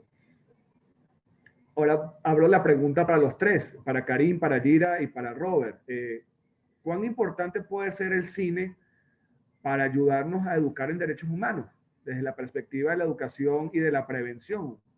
Partiendo también del hecho de lo que comentaban ustedes mismos, de conectar emocionalmente y que usamos esto como un vehículo para transmitir educación. ¿Qué piensan ustedes de esto? Bueno, creo en particular que puedes abrir esa posibilidad siempre y cuando no sea la intención de la película. Puede parecer muy contradictorio, pero si tú partes la película diciendo, yo quiero hacer esta película porque yo quiero educar a la gente en derechos humanos, la película inmediatamente falla, porque la intención va hacia otro lugar. Son de ese tipo de historias que se vuelven didácticas, a veces maniqueas, a veces toman partido, ¿no? Entonces, siento yo, humildemente, que lo que aprendimos Robert y yo es que cuando queremos contar algo, nos tenemos que quedar con los personajes y con la historia. Y que nuestro deseo, como decía Calza, de justiciero, o nuestro deseo de que la gente sepa, o nuestro deseo de denunciar, tiene que quedar, en el impulso para hacer la película, pero no en el impulso para contar la historia. O sea, no sé si es muy complejo o extraño esto que estoy diciendo, pero parece mentira cómo cambia algo en el momento en que tú quieres transmitir una idea que transmitir una emoción. Inmediatamente cambia. Entonces, sí es importante. Yo siento que tanto así que ya a 7 años del estreno de la película estamos aquí y nos ha convocado para estar aquí. Por lo tanto, sí es importante contar historias que nos devuelvan la memoria del país, de eventos que transformaron la historia del país. Por supuesto que es importante para la educación en derechos humanos, pero siempre y cuando la película no parta desde allí, sino parta desde el deseo de contar una historia. Gracias, Karin, estupendo. Gira, adelante, por favor. Sí, coincido plenamente con Karin. Creo que es muy importante colocar todas las herramientas que brinda el cine para reflejar y contar estas historias que, aunque impliquen la educación en derechos humanos, no decirlo. Ahí hay algo curioso y ustedes me corrigen si no es así. Las personas que van al cine siempre van en búsqueda de un mensaje. Y eso es importante, que les quede ese mensaje, que les quede en la memoria el relato de lo que sucedió en tal o cual hecho. Además, el cine siempre es sometido, las películas siempre son sometidas a jurados muy especializados. Ustedes pudieron trascender internacionalmente con este film y eso es importantísimo. También los libros pueden llegar a donde sea, una noticia puede llegar a donde sea, pero creo que la noticia como tal tiene unos elementos específicos. Los libros también, pero si todos estos hechos que han sucedido durante los últimos 20 años y que representan violaciones de derechos humanos son llevados a todas y cada una de estas manifestaciones, a todos y cada uno de estos recursos, de estas herramientas informativas, pues hay que aplaudirlo. Bienvenido. O sea, yo creo que nunca estará de más y me parece que el cine es una de las herramientas más poderosas para contar estas historias. Robert. Vale, estaba pensando y yo creo que, por ejemplo, ahorita, yo creo que cualquier historia que tú te plantees hacerla en Venezuela, yo creo que indudablemente va a estar atravesada va a poner sobre la mesa el tema de los derechos humanos, ¿no? Yo me propongo, y pongo un ejemplo, y me propongo hacer una historia de amor en Caracas, y esa historia de amor, así yo me concentre, y es un poco lo que tendría que hacer, concentrarme en los personajes que están enamorados. Esos personajes tienen que ir al mercado, esos personajes tienen que ducharse, esos personajes tienen que trasladarse de un punto a otro para encontrarse, y todas estas acciones que parecen anodinas, que parecen tontas, son un hecho político, porque no hay transporte, porque no hay agua, porque no hay un montón de cosas. Entonces es cuando lo privado, lo íntimo, ¿no?, se convierte en político. Entonces, sí, hacer una película, por ejemplo, los primeros planos de la película del Amparo, bueno, que si bien hay como en un bar, los pescadores están de fiesta, pero luego toda esta primera parte del pueblo, esas calles, las calles donde están, el olvido que hay en esas imágenes, ¿no?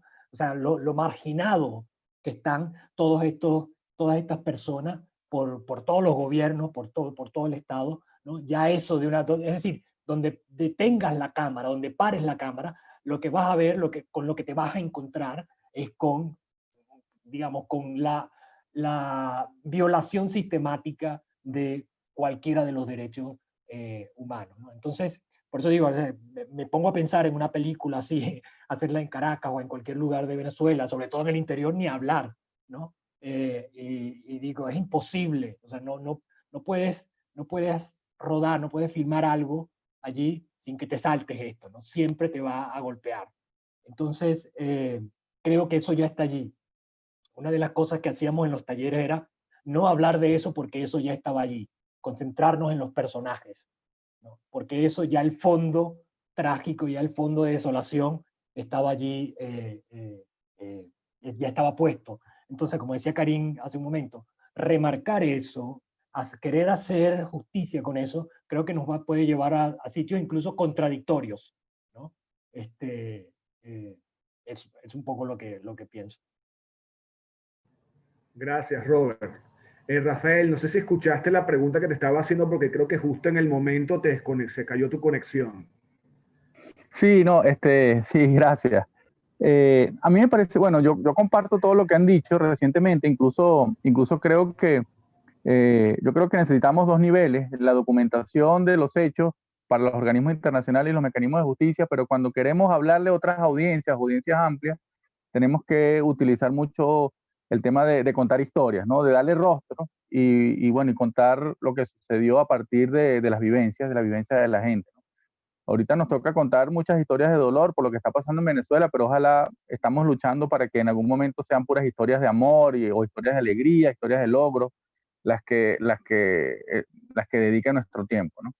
Entonces, pero además de todo lo que han dicho, yo quisiera agregar un elemento adicional que tiene que ver con el hecho de la reparación simbólica, que es contar lo que sucedió como se ha hecho recientemente con esta película del Amparo, ¿no? Cuando uno conversa con las víctimas, por supuesto, ellos quieren que se haga justicia, que las personas responsables sean investigadas y sean sancionadas, que otros venezolanos no sufran lo que ellos sufrieron, pero hay un elemento muy importante para ellos que es la reivindicación moral de su familiar, ¿no? Es decir, ellos sienten que con las acusaciones que ha hecho el Estado, que las acusaciones que han hecho los funcionarios, que hablan en este caso de ellos como guerrilleros, como subversivos, ellos sienten que el nombre de su familiar quedó manchado, ¿no? Quedó etiquetado, quedó criminalizado de alguna manera, y para ellos es muy importante que se limpie el recuerdo, que se limpie la imagen, que se diga quién era verdaderamente su ser querido.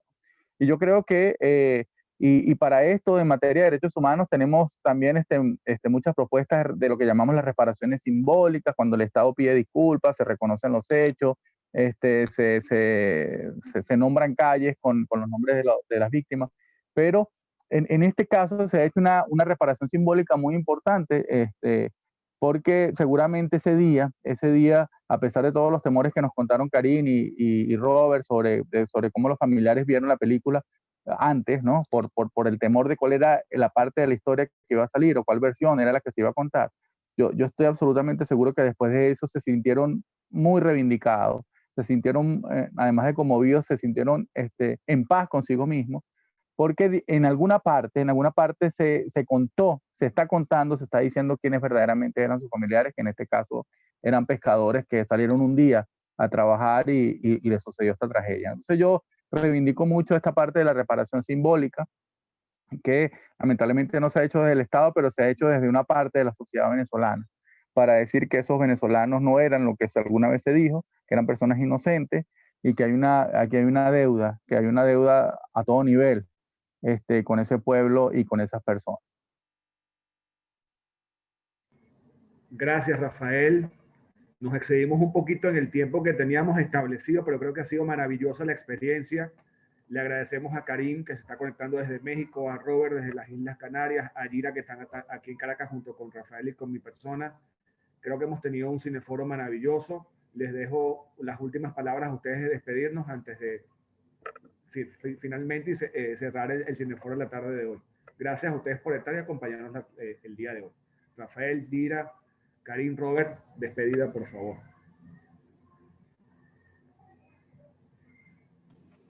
Bueno, a mí solamente me queda dar las gracias una vez más por esta invitación y decir que, bueno, que hay mucho por hacer y ojalá pues el periodismo venezolano dentro de algún tiempo, y ojalá no sea mucho, pues se comprometa firmemente a contar, a reconstruir la historia y a dejar la memoria para las nuevas generaciones.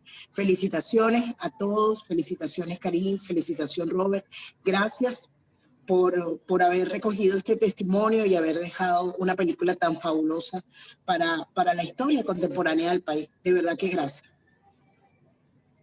Karim, por favor. Bueno, muy agradecida por esta iniciativa. Esperemos que se repita, que sigan surgiendo estos espacios de encuentro y sobre todo estos espacios para conjurar el olvido, para realmente entender de dónde venimos y solo a través de la reconstrucción de nuestra historia podemos elaborar un futuro mejor. Solo en el momento en el que nos reconozcamos en nuestro pasado y en nuestro presente, seguramente tendremos un futuro de mejor. Así que muy agradecida por esta iniciativa. Gracias, Karim. Robert, por favor. Bueno, muchas gracias, Ricardo, muchas gracias a Rafael, a Gira, a todos los involucrados. De verdad ha sido un gusto compartir con ustedes, sobre todo con este tema que nos interpela como sociedad a cada momento. Muchas gracias y bueno, espero que, como dice Karim, se siga repitiendo, ¿no? Muchas gracias. Rafael, por favor. No, bueno, ratificar nuestra alegría de que estas películas se haya hecho, que Robert y Karim sean parte de la familia defensora de derechos humanos con todo lo que han hecho. Nosotros, si nos hubiéramos planteado hacer un proyecto de esta envergadura, quizás no lo hubiéramos hecho, y ellos, bueno, han hecho un aporte fundamental a que esto no se olvide. Y bueno, seguimos comprometidos dentro del país a acompañar a la sociedad venezolana en estas difíciles circunstancias, y bueno, seguiremos soñando con los ojos abiertos en que pronto tengamos historias bonitas que contar, ¿no? Por ahora son las tristes las que estamos contando. Es necesario contarlas, pero bueno, estamos trabajando para contar historias mejores. Gracias, Rafael. Nuevamente, gracias, Karim, Robert y Gira. Esta actividad de los cineforos son parte de una iniciativa de más de 50 organizaciones de la Alianza en Educación para Derechos Humanos, cuya cabeza la lleva el profesor José Bernardo Guevara, quien nos está acompañando el día de hoy. Este equipo que compone los cineforos lo conformamos el profesor José Bernardo Guevara, las periodistas y activistas Carla Ávila Morillo y Germán Ríos, y mi persona que llevamos adelante esta iniciativa. Gracias a Juan Carlos Mogollón, gracias a Verónica de la gente de CEPAS y de REDAC, quienes sin su ayuda no hubiese sido posible usar la sala Zoom. Gracias a ellos por permitirnos este espacio. Recuerden que los cineforos es una actividad que se hace mensualmente los últimos jueves de cada mes, y en el mes de noviembre, si no me equivoco, es 24 de noviembre, vamos a estar con la película española Sara no está sola, que tiene que ver con el tema de la violencia de género, y ahí también tendremos otros panelistas y otros invitados compartiendo acerca de esta iniciativa. Los invitamos a seguirnos en las redes sociales, en Twitter, Instagram y Facebook, YouTube, @AlianzaEDH, y allí van a estar colgados próximamente no solamente este cineforo, sino el resto de los cineforos que hemos hecho previamente. A todos, muchas gracias, buenas tardes, y nos mantenemos en contacto. Feliz tarde para todos. Cuídense mucho. Vale, gracias. Hasta luego. Chao, un placer. Chao. Gracias.